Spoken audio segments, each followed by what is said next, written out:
આજનો Sunday awesome. Hey everyone, welcome to my new vlog. કેમ છો તમે બધા? I hope you all are doing વેલ.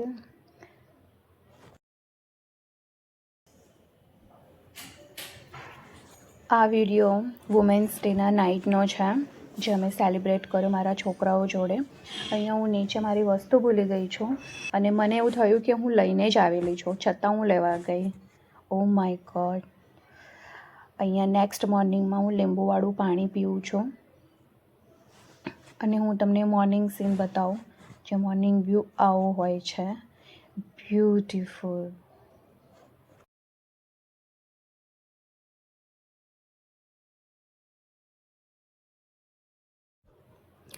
થોડી વાર બી તમે જો ઘરમાં કામ પતી જાય તો થોડી વાર બી તમે 5 મિનિટ માટે તમે બેસો, બહારનું વ્યૂ જુઓ, માઇન્ડ ફ્રેશ થઈ જશે.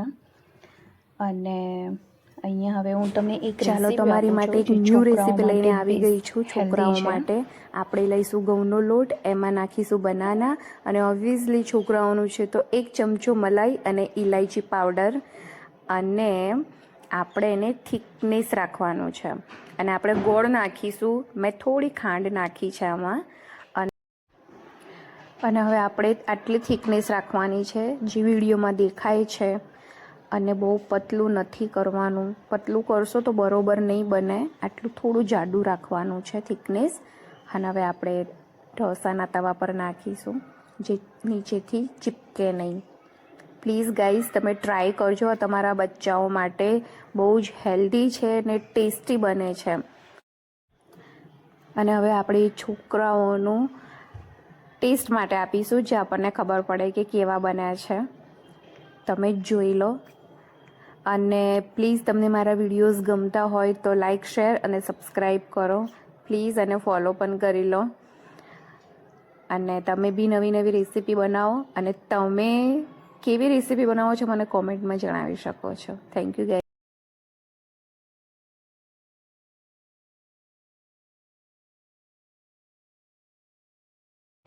ચલો, થોડા રાઈસ પડ્યા છે, મસ્ત મસાલા ભાત બનાવીએ. ટાઈમ તમે જુઓ કેટલા વાગ્યા છે, 7:30 થવાના. અને અહીંયા જુઓ, ઓ માય ગોડ, અહીંયા મારા છોકરાઓએ ધમાલ મચાવી છે. આજે સવારે ભજન નહોતા વગાડ્યા, તો હવે વગાડીશ. 7:30.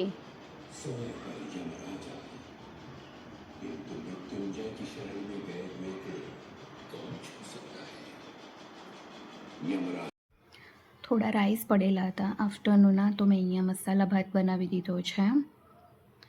અને જો હું અત્યારે ડિનર કરીશ.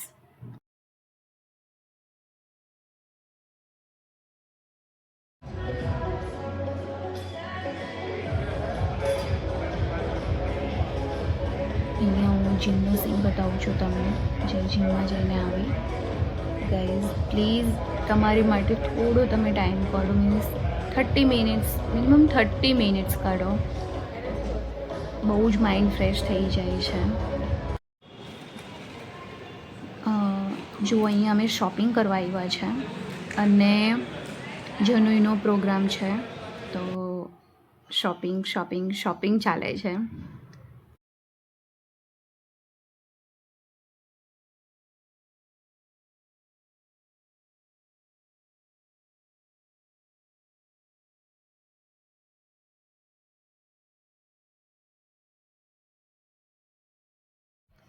અહીંયા અમે ઇલેક્ટ્રિક સગડી લેવા આવ્યા છે અને અમને બીજી વસ્તુ ગમી ગઈ, તો એ બી લેવાના છે, પણ જનોઈનો પ્રસંગ પતી જાય પછી.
અહીંયા થઈ ગઈ છે બધી શોપિંગ અને એક સાઈડ બધું જ મૂક્યું છે કે જે યાદ આવે. અને હજી થોડી શોપિંગ બાકી છે અને તે શોપિંગ કરીને બધું જ આપણે એક સાથે પેક કરીશું બેગોમાં, જેથી સરળતા પડે, મતલબ બીજી જગ્યાએ મુકાઈ ના જાય. જો કે આપણી લેડીઝમાં એવું નહીં થાય, પણ મૂક્યું હોય સરખી જગ્યાએ પણ યાદ નહીં આવે. અને આ લાવી છે મારી છોકરી ઝુડિયોમાંથી, લિપ બામ છે. કિચન બી થઈ જાય અને એવું લિપ બામ બી છે. રૂમ થઈ ગયો છે ક્લીન અને અહીંયા જરા થોડો સામાન આવી ગયો છે અને અહીંયા એકદમ ક્લીન રૂમ થઈ ગયો છે.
એમાં મેં અનાજના પીપળા મૂકી દીધા છે. હું દર 3 મહિને મશીન સાફ કરું છું, જે મેં કાલે રાત્રે જ મૂકેલું.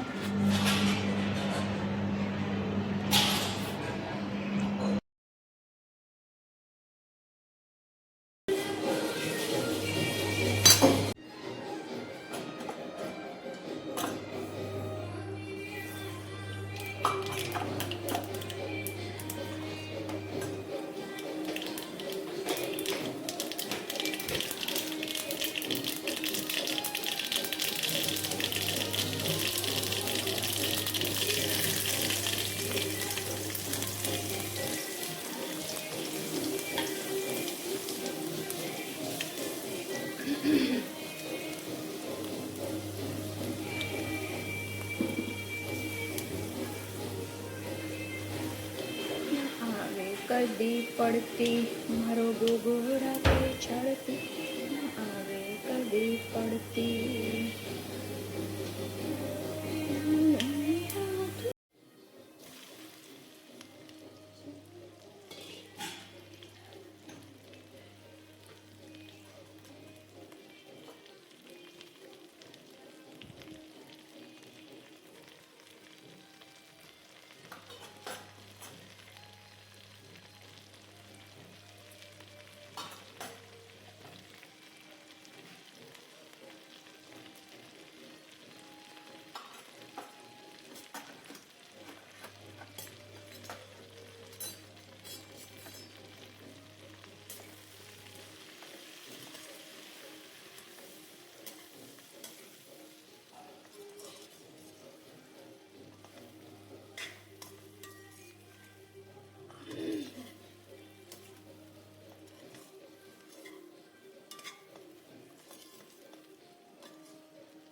જો ભીંડાનું શાક કેટલું છોટું છોટું બન્યું છે. આમાં મીઠું અને જો તમને ભીંડાના શાકમાં ખાંડ બી નાખે છે, હું નાખું છું, છોકરાઓને ભાવે છે તો. અને આ તમે જોઈ શકો છો કેટલું છોટું છોટું બન્યું છે. લાસ્ટમાં તમારે મીઠું નાખવાનું અને ખાંડ નાખ્યું હોય તો બી બીજો બધો મસાલો કરી દેવાનો, પણ મીઠું અને ખાંડ લાસ્ટમાં નાખવાનું, એટલે આવી રીતે છૂટું બનશે.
આપણને આમ તો ટાઈમ ના મળે, પણ જ્યારે બી હું લોટ બાંધું અને થોડું અટામણ કાઢીને આવી રીતે 1 ચમચી ખાંડ નાખીને ખેતરમાં મૂકી દેવાનું, અથવા જ્યાં કીડીઓનું ઘર હોય ત્યાં આપણે મૂકી દઈએ.